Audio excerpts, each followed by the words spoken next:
Hello dear students, so this will be the first audio class. I am trying different methods.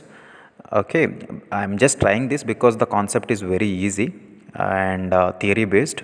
You just listen to me and you just open your textbook or the notes provided by me or any other supplementary material. Just note down the points. That's enough. Okay, you need to remember the mode of entry, the disease causing pathogen, and the symptoms. Got it? We have already discussed different types of diseases caused by the bacteria, virus, and the protozoan. Now we are going to study the fourth pathogen, that is helminth. Helminth is nothing but Aschelminthus, the phylum Aschelminthus. I have made a video for our first year PUC students of the phylum Aschelminthus. Even I have discussed its general characters. Even I have posted videos and even I posted the pictures of different Aschelminthus.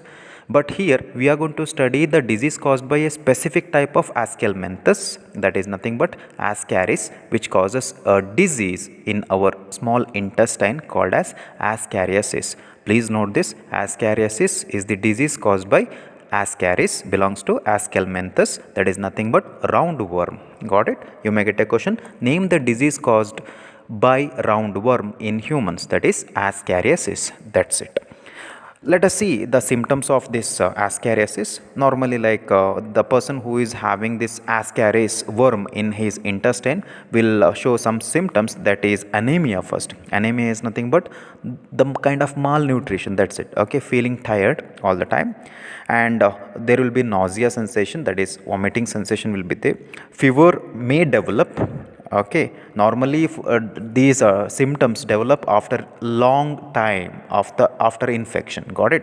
So normally you don't see the instant symptoms, it takes a lot of time. Then the muscle starts to pain, that is muscular pain.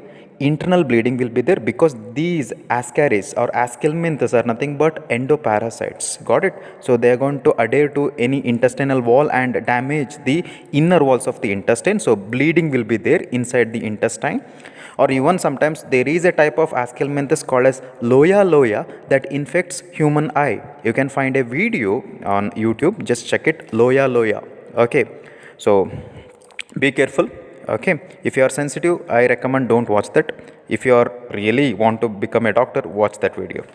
Okay, and see, the reproduction is normally sexual reproduction in the case of Ascaris. Okay, as the number increases inside the small intestine, they will cause the blockage of the intestinal passage. This is one more symptom. Got it?